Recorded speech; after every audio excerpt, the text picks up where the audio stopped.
ಎಲ್ಲರಿಗೂ ನಮಸ್ಕಾರ. ಹಳಲೆಕಾಯಿ ಬಗ್ಗೆ ತಿಳಿಯೋಣ. ಇದು ದಕ್ಷಿಣ ಏಷ್ಯಾದಲ್ಲಿ ಬೆಳೆಯುತ್ತದೆ. ವೈಜ್ಞಾನಿಕ ಹೆಸರು ಟರ್ಮಿನಲಿಯಾ ಚೆಬುಲಾ.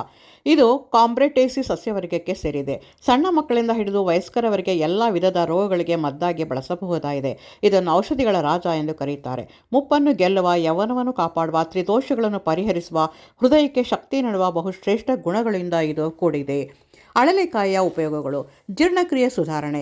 ಇದರ ಸೇವನೆಯಿಂದ ಜೀರ್ಣಕ್ರಿಯೆ ಹೆಚ್ಚಾಗುವುದಲ್ಲದೆ ಮಲಬದ್ಧತೆ ದೂರವಾಗುತ್ತದೆ. ರೋಗ ನಿರೋಧಕ ಶಕ್ತಿ ಇರುವುದರಿಂದ ಸಾಂಕ್ರಾಮಿಕ ರೋಗಗಳು ಬಾಧೆ ತಪ್ಪುತ್ತದೆ. ಕೆಮ್ಮು ಮತ್ತು ಶೀತ.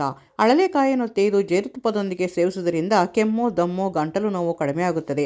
ಚರ್ಮದ ಸಮಸ್ಯೆಗಳು: ಮೊಡವೆ, ಅಲರ್ಜಿ, ಗಾಯಗಳ ನಿವಾರಣೆಗೆ ಲೇಪನವನ್ನಾಗಿ ಬಳಸಬಹುದಾಗಿದೆ.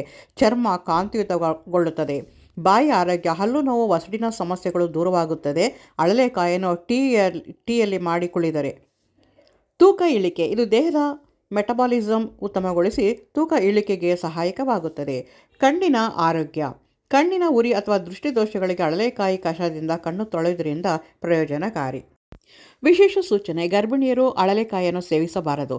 ಗಂಭೀರವಾದ ಕಾಯಿಲೆಗಳಿರುವವರು ಕೂಡ ಸೇವಿಸುವಂತಿಲ್ಲ. ಔಷಧಿಯಾಗಿ ಇದರ ಉಪಯೋಗ: ವಾತಪಿತ್ತ, ಕಫ, ನೆಗಡಿ, ಜ್ವರ, ಕೆಮ್ಮು, ಕಾಮಾಲೆ, ಅಸ್ತಮ, ಮೂಲವ್ಯಾಧಿ, ಹೃದ್ರೋಗದಂತಹ ಗಂಭೀರವಾದ ಕಾಯಿಲೆಗಳಲ್ಲೂ ಹಳಲೆಕಾಯಿ ಔಷಧಿಯಾಗಿ ಬಳಸಲ್ಪಡುತ್ತದೆ. ತ್ರಿಫಲ ಚೂರ್ಣದಲ್ಲಿ ಹರಿತಕ್ಕೆ ಒಂದು ಭಾಗವಾಗಿದೆ. ಉಳಿದಂತೆ ಅಮಲಕ್ಕಿ ಮತ್ತು ಬಿಬಿತಕ್ಕಿ ಇವುಗಳ ಮಿಶ್ರಣ ಇದರಲ್ಲಿ ಇದೆ. ಇದು ಗರ್ಭಾಶಯದ ಟಾನಿಕ್ ಆಗಿ ಕೂಡ ಕೆಲಸ ಮಾಡುತ್ತದೆ. ಹರಿತಕ್ಕಿ ಮೂಲಿಕೆಗಳ ರಾಜ. ಇಷ್ಟೆಲ್ಲ ಉಪಯೋಗಗಳು ಇರುವುದರಿಂದ ಹರಿತಕ್ಕಿಯನ್ನು ಮನೆಯಲ್ಲಿ ಇಟ್ಟುಕೊಳ್ಳುವುದರಿಂದ ಪ್ರಯೋಜನ ಉಂಟು. ಈಗ ಬಳಸುವ ವಿಧಾನಗಳನ್ನು ನೋಡೋಣ. ಈಗ ಇದನ್ನು ಬೆಳಗ್ಗೆ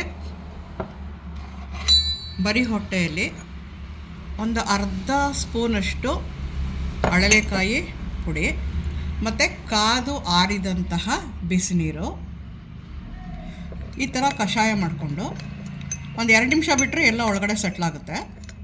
ಈ ಥರ ಕಷಾಯ ಮಾಡಿಕೊಂಡು ಖಾಲಿ ಹೊಟ್ಟೆಯಲ್ಲಿ ಬೆಳಗಿನ ಜಾವ ಕುಡಿಬೇಕು. ಇದು ಒಂದು ವಿಧಾನ. ನಾನೀಗ ಜೇನುತುಪ್ಪವನ್ನು ತೊಗೊಂಡಿದ್ದೀನಿ. ಈ ಜೇನುತುಪ್ಪನ ಒಂದು ಅರ್ಧ ಸ್ಪೂನ್, ಇಷ್ಟು ಅರ್ಧ ಸ್ಪೂನ್, ಕಾಲು ಭಾಗ ಆದರೆ ಸಾಕು, ಇಷ್ಟು ತೊಗೊಂಡಿದ್ದೀನಿ.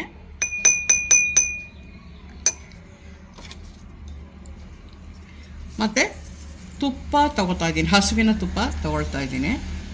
ಇದು ಕೂಡ ಕಾಲು ಭಾಗ.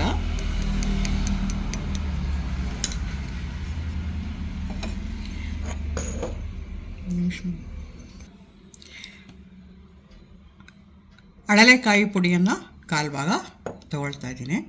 ಪ್ಲಾಸ್ಟಿಕ್ ಸ್ಪೂನ್ಗಳನ್ನು ಬಳಸೋದಕ್ಕೆ ಬದಲಾಗಿ ಮರದ ಸ್ಪೂನ್ಗಳನ್ನು ಬಳಸೋದು ಅತ್ಯಂತ ಒಳ್ಳೆಯದು. ಇದನ್ನು ನಾವು ಮೂರನ್ನು ಕಲಿಸ್ಕೋಬೇಕು ಚೆನ್ನಾಗಿ. ನೋಡಿ ಈ ಥರ ಇದು ಕಲಿಸ್ಕೊಂಡು ಊಟ ಆದ ನಂತರ ಮಲಗುವ ಸ್ವಲ್ಪ ಹೊತ್ತಿನ ಮುಂಚೆ ನಾವು ಇದನ್ನು ಸೇವಿಸಬೇಕು. ಇದು ಎಲ್ಲದಕ್ಕೂ ಕೂಡ ಇದು ಅತ್ಯಂತ ಒಳ್ಳೆಯ ಒಂದು ಮದ್ದು. ಬಹಳಷ್ಟು ಪ್ರಯೋಜನಗಳು ಇದರಿಂದ ಇರುತ್ತೆ. ಈ ಥರ ಮಾಡ್ಕೋಬೋದು. ಮತ್ತು ಇನ್ನೊಂದು ವಿಷಯ, ಟಾನಿಕ್ ಥರ ಕೆಲಸ ಮಾಡುತ್ತೆ, ಒಳ್ಳೆಯ ಮದ್ದಾಗಿ ಕೆಲಸ ಮಾಡುತ್ತೆ. ಈಗ ನಾನು ಒಂದು ಅರ್ಧ ಸ್ಪೂನಷ್ಟು ಹಳಲೆಕಾಯಿ ಪುಡಿಯನ್ನು ತೊಗೊಳ್ತಾ ಇದ್ದೀನಿ. ಅಥವಾ ನಮಗೆ ಎಷ್ಟು ಬೇಕಷ್ಟನ್ನು ತೊಗೋಬೋದು. ಇದಕ್ಕೆ ಮತ್ತೆ ನಾನು ಸ್ವಲ್ಪ ನೀರನ್ನು ಸೇರಿಸ್ಕೊಂಡು ಇದು ಒಂದು ಪೇಸ್ಟ್ ಥರ ನಾನು ರೆಡಿ ಮಾಡ್ಕೊಳ್ತಾ ಇದ್ದೀನಿ. ನಿಮ್ಗೆ ಎಷ್ಟು ಬೇಕಾಗುತ್ತೋ ಅಷ್ಟನ್ನು ನಾವು ಇಲ್ಲಿ ಮಾಡ್ಕೋಬೋದು. ಈ ಪೇಸ್ಟ್ ಥರ ಮಾಡಿಕೊಂಡು ನಾವು ಮುಖಕ್ಕೆ ಇದೇ ರೀತಿ ನಾವು ಹಚ್ಕೊಂಡು